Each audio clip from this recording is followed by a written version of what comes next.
오늘은 이사야 28장으로 하루를 시작하겠습니다. 오늘 본문은 북이스라엘의 멸망과 그 원인에 대해서 말씀하고 있습니다. 1절에 에브라임의 술 취한 자들의 교만한 면류관은 화 있을진저, 3절에 에브라임의 술 취한 자들의 교만한 면류관이 발에 밟힐 것이다.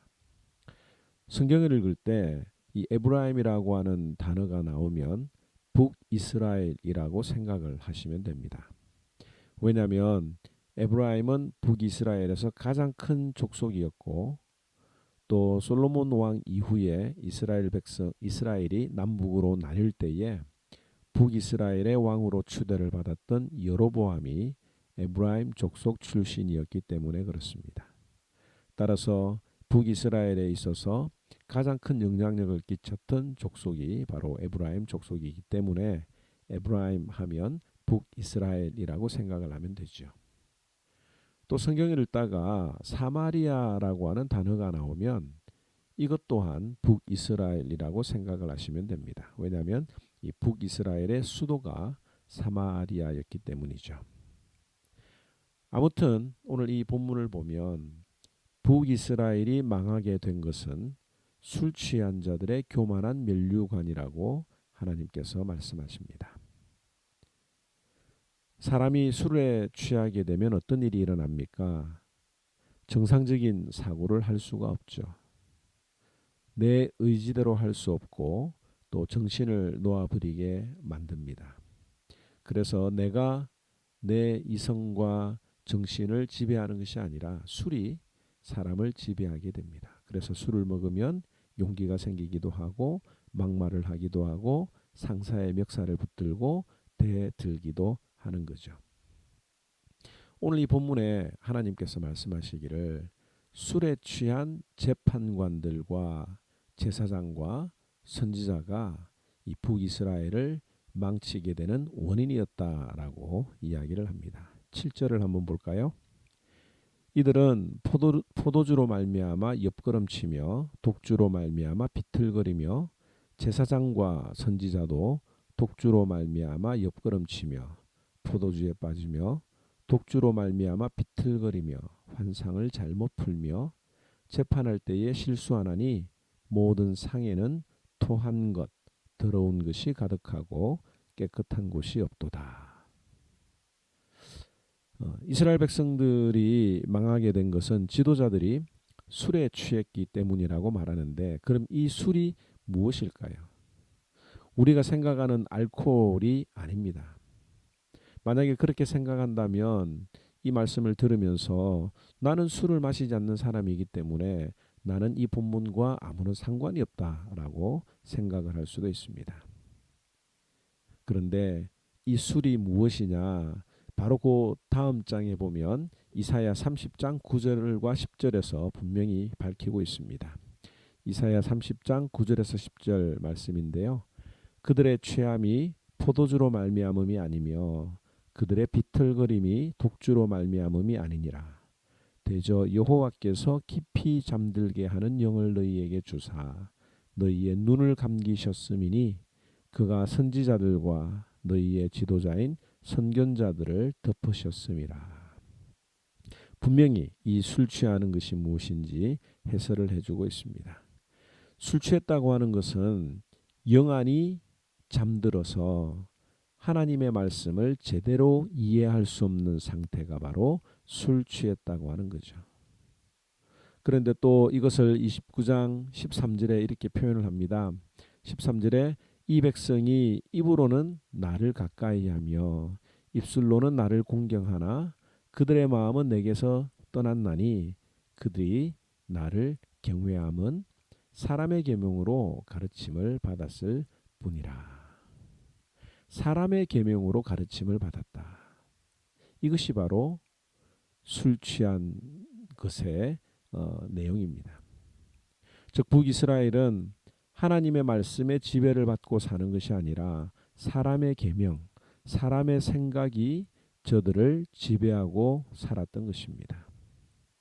이 말은 에베소서 5장 18절에 술 취하지 말라 이는 방탕한 것이니 오직 성령의 충만을 받으라고 하는 말과 같은 내용이죠. 한 가정의 영적인 가장이 교회와 나라의 정치 지도자들이 하나님의 말씀에 따라서 가르치고 또 삶으로 보여주지 않으면 그 나라는 망하게 된다는 것입니다. 그리고 지금 이 메시지를 누구에게 주고 있습니까? 남유다 사람들에게 주고 있습니다. 그 이유는 너희가 이것을 보고 깨어서 정신을 차리라고 하는 메시지요. 여러분들 옆집이 가정 불화가 일어나고 다투고 또 망하게 되는 것을 보고 고소하다라고 생각하는 사람들이 있습니까? 그런 사람들은 없죠. 그런 일이 있을 때마다 나에게 저런 일이 일어날 수 있구나라고 하면서 자기 자신을 돌아보는 의미로 받아들여야 합니다. 만약 하나님의 말씀을 듣고도 그 말씀대로 살아가지 않고 세상에 취해서 살아가는 자들에게는 하나님이 그 말씀을 주셨던 말씀을 빼앗아 가십니다. 11절에 그러므로 덧없는 입술과 다른 방음으로 그가 이 백성에게 말씀하시리라. 외국인이 외국어로 하나님의 백성들에게 말하는 거죠. 말을 해도 못 알아듣는 겁니다.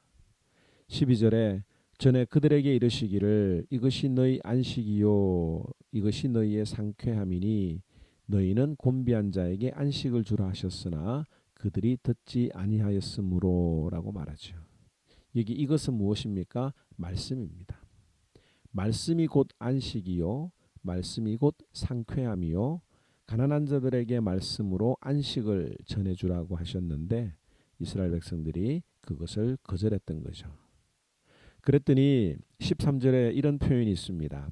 여호와께서 그들에게 말씀하시되 경계에 경계를 더하며 경계에 경계를 더하며 교훈에 교훈을 더하며 교훈에 교훈을 더하고 여기서도 조금 저기서도 조금 하사 그들이 가다가 뒤로 넘어져 부러지며 걸리며 붙잡히게 되리라. 이 말씀을 우리가 조금 의미 없는 어떤 그런 말로 이해를 해야 됩니다. 원어를 보면 경계에 경계를 더한다라고 하는 것은 그야말로 언어의 유희, 즉 말장난을 말하는 겁니다. 원어에는 chop, lachop, chop, lachop, kab, lakab, 제르샴, 제르샴 이런 뜻이 있습니다. 이 말은 하나님의 말씀을 제대로 지키지 않으면 하나님의 말씀대로 살아가지 않으면 그 하나님의 말씀이 우리에게 말장난이 된다고 하는 거예요. 그러므로 14절에 분명히 이야기를 하고 있습니다. 이러므로 예루살렘에서 이 백성을 다스리는 너희 오만한 자여 여호와의 말씀을 들을지어다. 23절에도 너희는 귀를 기울여 내 목소리를 들으라. 자세히 내 말을 들으라. 오늘 이 말씀을 묵상하시면서 내 가정이 말씀으로 세워지지 않고 세상의 것으로 채워진다면 세상의 기준으로 생각하고 판단하고 세상의 기준으로 자녀들을 가르친다면 그 가정은 몰락할 것이다 라고 하는 겁니다. 교회도 마찬가지입니다. 영적 지도자들이 말씀으로 무장하지 않고 세상의 가치관과 기준으로 교회를 바라본다면 교회 또한 몰락할 것이요 나라도 마찬가지입니다. 그러므로 우리가 세상에 취해서는 안 될 것입니다. 성령으로 새 사람을 입고 하나님의 말씀만이 우리의 생명이라고 하는 것을 오늘 이 말씀을 통해서 다시 한 번 더 기억하고 취하지 아니하고 하나님의 말씀으로 깨어 있는 삶을 살아가는 저와 여러분들이 되기를 바랍니다. 제28장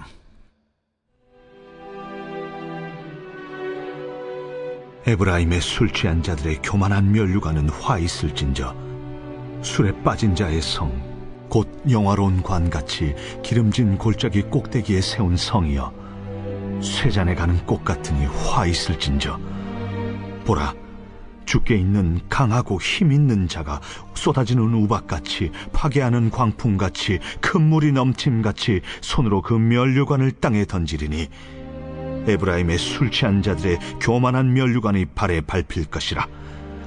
그 기름진 골짜기 꼭대기에 있는 그의 영화가 쇠잔에 가는 꽃이 여름 전에 처음 익은 무화과와 같으리니 보는 자가 그것을 보고 얼른 따서 먹으리로다. 그날의 만군의 여호와께서 자기 백성의 남은 자에게 영화로운 면류관이 되시며 아름다운 화관이 되실 것이라. 재판석에 앉은 자에게는 판결하는 영이 되시며 성문에서 싸움을 물리치는 자에게는 힘이 되시리로다.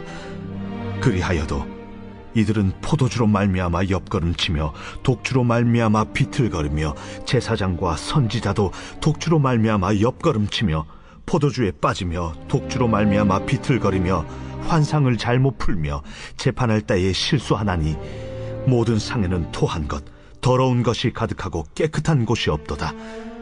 그들이 이르기를 그가 누구에게 지식을 가르치며 누구에게 도를 전하여 깨닫게 하려는가? 저 떨어져 품을 떠난 자들에게 하려는가? 대저 경계에 경계를 더하며 경계에 경계를 더하며 교훈에 교훈을 더하며 교훈에 교훈을 더하되 여기서도 조금 저기서도 조금 하는구나 하는도다. 그러므로 더듬는 입술과 다른 방언으로 그가 이 백성에게 말씀하시리라. 전에 그들에게 이르시기를 이것이 너의 안식이요 이것이 너의 상쾌함이니 너희는 곤비한 자에게 안식을 주라 하셨으나 그들이 듣지 아니하였으므로 여호와께서 그들에게 말씀하시되 경계에 경계를 더하며 경계에 경계를 더하며 교훈에 교훈을 더하며 교훈에 교훈을 더하고 여기서도 조금 저기서도 조금 하사 그들이 가다가 뒤로 넘어져 부러지며 걸리며 붙잡히게 하시리라. 이러므로 예루살렘에서 이 백성을 다스리는 너희 오만한 자여 여호와의 말씀을 들을지어다. 너희가 말하기를 우리는 사망과 언약하였고 수월과 맹약하였은즉 넘치는 재앙이 밀려올지라도 우리에게 미치지 못하리니 우리는 거짓을 우리의 피난처로 삼았고 허위 아래에 우리를 숨겼음이라 하는도다. 그러므로 주 여호와께서 이같이 이르시되 보라, 내가 한 돌을 시온에 두어 기초를 삼았노니 곧 시험한 돌이요 귀하고 견고한 기초돌이라. 그것을 믿는 이는 다급하게 되지 아니하리로다.